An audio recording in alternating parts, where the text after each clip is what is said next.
Hi folks, I hope this finds you well. This is an exclusive episode of the show, only available for you as a supporter here on Acast Plus and Patreon. Now, this podcast is based on new research that reveals the role Irish emigrants from the USA played in the War of Independence. It's a largely untold story, tracking the stories of clandestine revolutionaries who returned to Ireland during the war, moving between two continents 100 years ago, is incredibly difficult. Naturally, they didn't leave records. But in this exclusive show, Dr. Regina Donlon reveals how she has tracked them down in archives and tells some of the enthralling stories she has uncovered in her painstaking research. Before I get into the podcast, I just want to say thank you so much for supporting the show. I mentioned in the last episode of the main show the impact you're having. So far this year, your support has allowed me to increase output by a third. Thanks so much. I'm really grateful. In the coming weeks, I'll have details about a supporters tour I'm planning over the summer. The plan is to arrange a day where we can check out some less well-known spots. It'll be a great chance to meet up after 2 years of COVID. It's still in the planning, but stay tuned on Patreon and Acast Plus because I'll have updates in the coming weeks. Now, I began my conversation with Regina about the role emigrants played in the War of Independence by asking her about Irish emigration and the general state of play in the diaspora around 1919. So basically from about 1850 onwards, there had been a lot of immigration from Irish society, naturally as a result of the famine, and this kind of peaks and troughs throughout the second half of the 19th century. It kind of levels off a little bit in the 1870s, and then of course there's the forgotten famine in the 1880s, so you see a peak again. And by the turn of the century, it has kind of, like, immigration levels are high, but it's kind of constant. There's no peaks and troughs as such.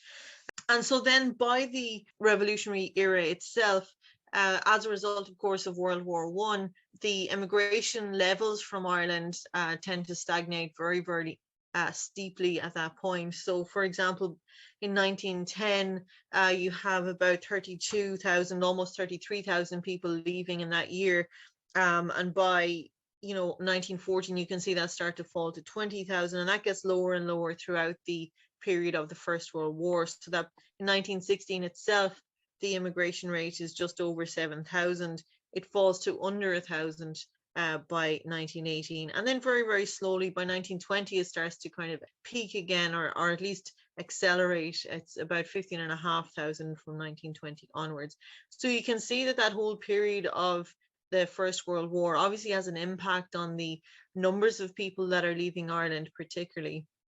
And so I suppose there's nothing unique in that really, insofar as there's, Ireland's being directly impacted by global events in that sense, and that has a knock-on effect on the levels of immigration from Ireland. But I guess it is interesting to note that from 1851 up to 1920, there had about 4.3 million people left Ireland in that period. So that's a staggering amount of immigration in that 70-year period. It's quite phenomenal. With over 4 million people across the globe, before we moved into the politics, I asked Regina to give you a sense of where these people were living. So there are a number of host societies or places where immigrants like to settle. Predominantly speaking, it is, of course, the English-speaking world. So up to 1922, there are still a lot of people settling in places like Canada and Australia, which of course has an imperial link. But predominantly, the Irish in the United States is probably where the revolutionary element of the diaspora is particularly vocal, and you can see a lot of them there. I mean, the United States would definitely be one of the main host societies, possibly followed very, very closely by Great Britain. So they're the two key places. But I mean, you find the Irish diaspora in places like South Africa during this period, in Argentina. They're dotted all over the world. They literally went everywhere. I also asked Regina if they were involved in political activism. Well, maybe if I could use the United States as an example here, with perhaps contrasting with Great Britain a little bit, but the situation just before I get into that is quite interesting, because of course the Irish diaspora in the United States were living in a republic. They had direct experience of what it was like to live in a republic. And perhaps in some ways they felt this gave them more insight as to what the end result could potentially be. And so I would argue that the Irish in the United States have a completely different interpretation of Irish nationalism than, for example, the Irish in Great Britain. And I think that is because the lived experience in the host society is completely different in Great Britain and in the United States. So that's the first thing to preface it by. In the United States, the Irish diaspora are very, very interested in the politics of the homeland, and they're quite unique in that. So, for example, if you look at people from German states and their interaction with Germany during the period of, 1870 and unification, they know what's going on, but they're not going home to fight in the Franco-Prussian War or anything like that. But the Irish diaspora, right from, the 1880s onwards, they are very, very interested in the politics of the homeland. They see themselves as being exiles, as being victims of the empire. And so that gives them this continued link with the homeland. When we talked about the American experience, Regina started talking about two organisations, the Fenian Brotherhood and its sister organisation in the USA, Clan na Gael. So it kind of starts obviously with the Fenian Brotherhood, and then kind of morphs into Clan na Gael at, in the second last decade of the 19th century. And it's really Clan na Gael, I guess, that kind of carry it through that whole revolutionary period. So they are aware of what's going on, they are engaged with what's going on. But I think as well, a key point when we think about the diaspora during this revolutionary period is that a lot of them become involved in Irish American nationalism because it gives them that link with the homeland. And what you see is after a couple of generations, as people begin to integrate into American society, that link becomes diluted a little bit. But obviously there's a continuous flow of Irish immigrants, and so that makes the importance of Irish American nationalism sustained throughout that period. Next, we moved on to the revolutionary period and started by talking about precise numbers and how many people actually returned to Ireland to fight in the war. This is where things get tricky, as revolutionaries often left little trace of their activities and movements. Regina explains how she was able to get a sense of how many people were returning to Ireland during the revolutionary era. It's very hard, first of all, to put an exact number on it. We know exactly the numbers that are going out. But because of the nature of the conflict and because of everything that's happening globally at this point, it's very difficult to get a sense of the numbers entering through Irish ports. So again, just to kind of put this in a European perspective, between 1908 and 1923, the US Secretary of Labour put together a report, and they claimed that in and around 11% of Irish immigrants were returning back to Ireland at that point, between that kind of 15-year period. Now that is really, really low, because when you compare that with other European countries at that time, for example, there's about 60% of Italians returning home. There's 31% of Portuguese immigrants returning to the homeland at that point. So 11% for Irish immigrants, considering the volume of Irish immigrants, is actually quite a low number. And again, this is only obviously in the American example. You would have to expect that higher numbers perhaps are returning from Great Britain because of the geographical proximity. But if we take that number at 11% then, and because we have no real solid record of the numbers entering through Irish ports, another way of possibly finding out that number is to look at passport applications. So some of the work I have done has involved looking at people that were born in Ireland, Irish natives who had been naturalized American citizens and were eligible to apply for an American passport to travel to Ireland during that period. And so again, if you kind of just look at the period from 1918 up to 1920, there's just under 12,000 people applying for passports into Ireland during that period. So that's quite a large number. It's actually more people applying to come into Ireland at that point than there are leaving. Now, again, I probably need to qualify that a little bit, because a number of people could travel on the one passport. So for example, if you were a minor, you generally weren't given a passport in your own name. So sometimes you have entire families that can travel on one passport. So if the head of household applies, he can apply on behalf of his wife and however many children. So even though there's 12,000 passport applications, the actual number of people arriving into the country at that point could actually be higher. When Regina looked at the passports, the reasons for returning were not to fight. People listed very ordinary reasons, although, as she explains now, there was a surge in one explanation in particular, which made her suspect. In terms of the reasons why they arrived, generally it has to do with visiting family in some form or another. A lot of Irish immigrants were quite descriptive, I guess, in the reasons why they were coming. So the majority, as I said, was to visit family, but sometimes you'd be told things like to see my brother and sister who live in Dublin. I have not seen them in 43 years. That was an example from one passport. Other people were returning for health reasons. They had various different illnesses and they had been advised by their doctors to return to the homeland for health reasons, and in some instances you'll see things like to visit my homeland one last time before I die. And then there were other business reasons for returning. So for example, if immigrants in the United States had been left with an estate of land in a will or an inheritance of some sort, they were returning to settle up that estate. And then, some people were just returning to Ireland for a visit just for recreational purposes. So there was a whole variety of reasons. One notable absence, I guess, in the reasons for traveling is, and you can understand this, nobody during this period actively said, I'm returning home to fight in the Irish Revolution, because you'd have to presume the application was going to be denied. However, what you can notice during that period is a marked increase in the number of applicants who are returning home to, quote, visit their mother. So I don't know if this was a euphemism for, going back to Mother Ireland or something, but definitely during this period, there is a lot of young men of military age going home to visit their mother. Now, it's important to say as well, in the period after 1918, you have an awful lot of Irish-born, now naturalized American citizens who have experience of fighting in the American Expeditionary Forces in one form or another. And so they have potentially survived the war, and now they are genuinely returning to visit their mothers. It just so happens that there's a revolution happening in Ireland at the same point.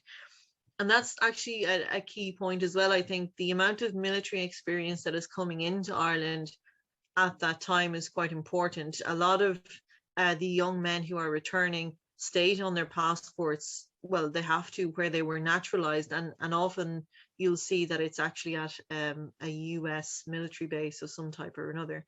So it's quite interesting just to look at the various different trajectories that immigrant experiences take once they arrive in the United States. I asked Regina, could she tell me a specific story of a returning emigrant who fought in the war and what their experience was?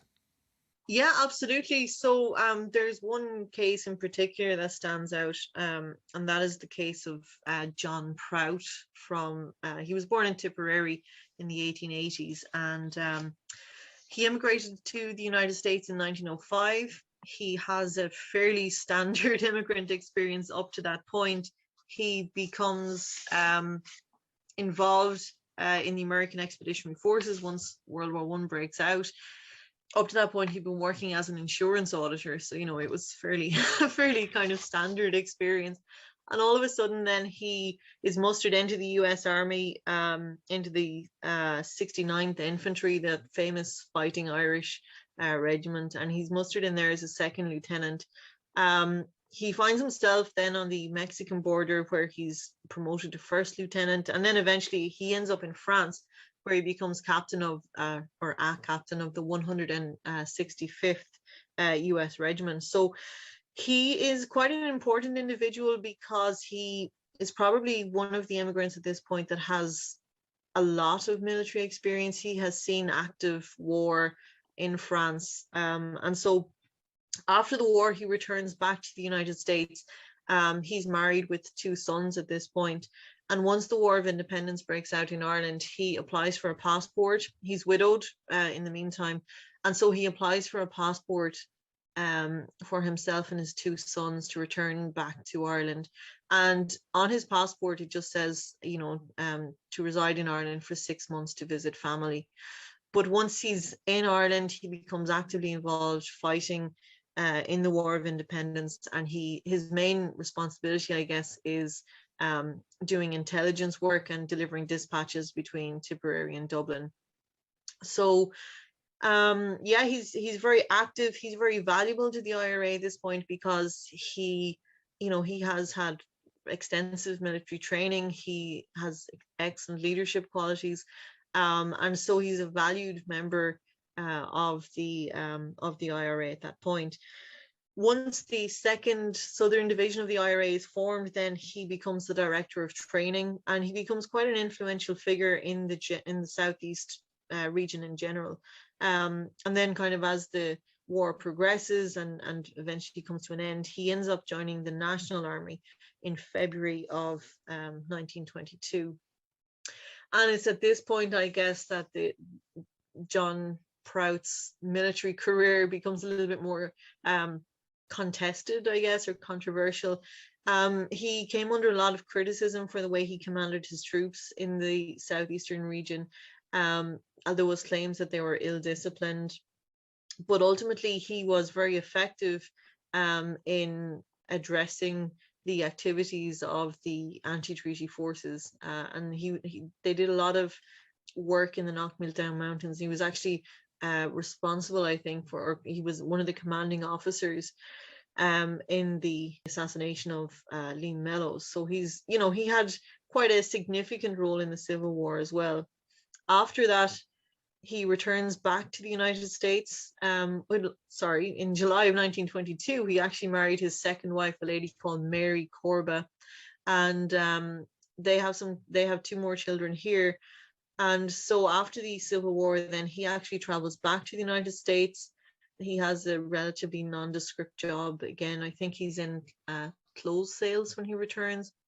But if you look at the military service pension collections, you can see his application for military pension, and he signs that over to his wife. So Mary is left in Ireland taking care of her mother, and John has signed the pension over to her, but she has an awful lot of trouble trying to get this money out of the state because ultimately John has to sign off on each of these payments and things. So it's a really interesting story. It kind of brings that human social element to it, and so you have the military experience on one hand, but there's also human stories behind this as well, and you can really kind of see that seeping through the military service pensions collection as well. So far we've been talking about people born in Ireland who emigrated, but the diaspora also includes the descendants of emigrants. I asked Regina if there was any evidence of second or third generation Irish people returning to fight in the revolution. I would love to find one. I'm sure there is. I just haven't been lucky enough to happen across one at this point.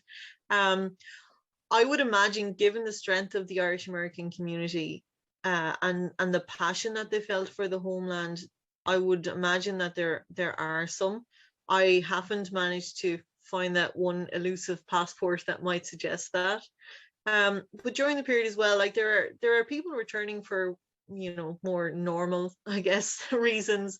There's an example of a professional boxer from County Roscommon who comes back to Ireland, and he's in Ireland from 1919 up until I think late 1920, and he's very possibly, like, just to employ a modern example, like I get the sense that he's possibly like the Conor McGregor of the of the late 1920s. Like, he has this very strong following behind him, and when he returns to the United States, there's an awful lot of sympathy for him. Like, he's a really big figure. He's called the Roscommon Giant, and he's quite well respected in the heavyweight world. So he applies for this passport in April of 1919, and he arrives home to apparently buy a ranch, as the American press recorded it, in North Roscommon. So he buys himself a farm of land, but while he's here, he doesn't become actively involved with the IRA. But I would definitely say he's IRA adjacent, because he has a number of exhibition boxing matches where he takes on members of the British military and things. And it's not overtly said anywhere that this is a fundraising event by any manner of means, but a professional boxer returning home at the height of the War of Independence, fighting British British Army officers. I have a lot of trouble finding how he might be neutral in that situation. Our conversation so far had focused on men. Regina went on to explain the role immigrant women played in the Irish Revolution. There are definitely women returning at that point. I haven't been able to trace any of them to Cumann na mBan, for example. But where women really do come into their own in that diasporic context is in the lobbying that they do in the United States. So, for example, I came across a few years ago when I was doing some research in Minnesota, the Ladies Auxiliary to the Ancient Order of Hibernians in Duluth, Minnesota, which, you know, is a pretty obscure location, I guess. But there was 700 Irish women in Duluth who sent William Carrs, their local representative in the American Congress. They sent him a really strongly worded telegram, urging him to get on to President Wilson to make sure that the independence of Ireland was recognized and that they could join the League of Nations. So I think maybe the women within the diaspora had a slightly different role, perhaps. You're absolutely right. We don't see them, hiking across mountains looking for members of the Crown Forces or anything. But nonetheless, I think their role is actually quite significant. They were definitely sympathetic. A lot of the sources that you read in that context, they really link female identity with the plight of Ireland. And there's a fully concerted effort among the Irish American community in Minnesota, in 1919 and into 1920, where women's organizations in particular, they're really strongly influence or at least attempt to influence their representatives to try and get recognition for Ireland after the War of Independence. And there's within the Irish organizations in Minnesota at that point, you see the Knights of Columbus, for example, the Ancient Order of Hibernians, and the Ladies Auxiliaries attached to these. They're targeting people like Knut Nelson, for example, who's a Norwegian senator at that point. Now, that's a very strategic choice on their behalf because Knut Nelson himself is an immigrant from Norway. He's actually descended from Norwegian pirates, but that's another story altogether. But so they're targeting immigrant senators and kind of, pleading with them to get recognition for this small democratic nation. So the women are very strategic in how they embark on their nationalism within that diaspora context, As we came towards the end of our interview, I asked Regina, did she have any information on where these emigrants wanted to live, post-independence Ireland or their new home in the USA? The amount of immigrants who permanently return is even smaller than that 11% we talked about a few minutes ago. A lot of these people had their lives established in the United States. They were well integrated, not just into Irish American communities, but into American society more generally. And ultimately, I guess the challenges that we're going to face the Irish Republic once it was established were, the contrast between that and the life they had in America probably was, it was not too difficult a decision to make to try, to go back. But that is something that's unique about the Irish diaspora anyway, whether we talk about the revolutionary period or not. Across the generations, there is a lot less Irish immigrants who actually want to return home permanently if you compare them with other diasporas within a European context. When the Irish leave, they tend to leave for good. Yes, they'll return for holidays or whatever, but they really do settle themselves in their host societies, whether that is Canada or Great Britain or the United States or wherever. When they're gone, they're gone. I asked Regina if there was a difference in the attitudes and ideology of returning immigrants. I found her answer here fascinating. I absolutely see where you're coming from there. And I would actually agree with you. But I think it's not so much to do with that revolutionary period itself and what's happening. I think the tradition of Irish American nationalism is actually more radical. And I think that's where the attitudes to the treaty kind of come from. Perhaps people like John Prout, who had, experience of fighting on the ground, not just in the War of Independence, but also, in the First World War. Perhaps it might have been easier, if that's the right word to use, for him to kind of examine the treaty and figure out that, okay, in Collins's words, this could be a stepping stone to something greater. So, okay, that's one side of it. But for those that stay back in the United States, the idea is that Ireland still is not free, that, part of Ireland is a republic, but part of Ireland is not. And so in that context, there's a lot of opposition to the treaty, certainly, but like you said, it is a mixed reaction. And it probably depends as well, I think, on individual immigrant communities and how developed they are or how long they've been in existence. So, for example, out in the American Midwest or even into the western part of the United States, where the immigrant communities themselves are just still in that developing phase, I would perhaps argue that they're a little bit more open to the idea of the treaty, just because they have left Ireland at a later point, or they're a younger community. But in the communities where you see a much more generational element, possibly they're a little bit more hostile to the treaty. So it really does depend. I mean, there's no black and white answer to that question. There are mixed attitudes to the treaty in the United States as there were in Ireland or Great Britain or anywhere else, To end, I asked Regina about the legacy and impact Emigrants had on the War of Independence. Yeah, no, absolutely. I would be fully convinced that the diaspora did have a distinct contribution in the revolutionary period. And I think at whatever point along that decade you look at, the diaspora are involved in one way or another, whether it's fighting or whether it's lobbying or whether it's sending donations or arms or whatever. I really would question how successful the revolution would have been if you take the diasporic element out of it. Because at various different points there is aid coming from the global Irish community. And definitely the diaspora helped to influence the outcome, for sure. I'd like to thank Regina for her time. It was a fascinating discussion. I hope you enjoyed the show, and thanks again for your support. It's what keeps the show on the road. Until next time, Slán.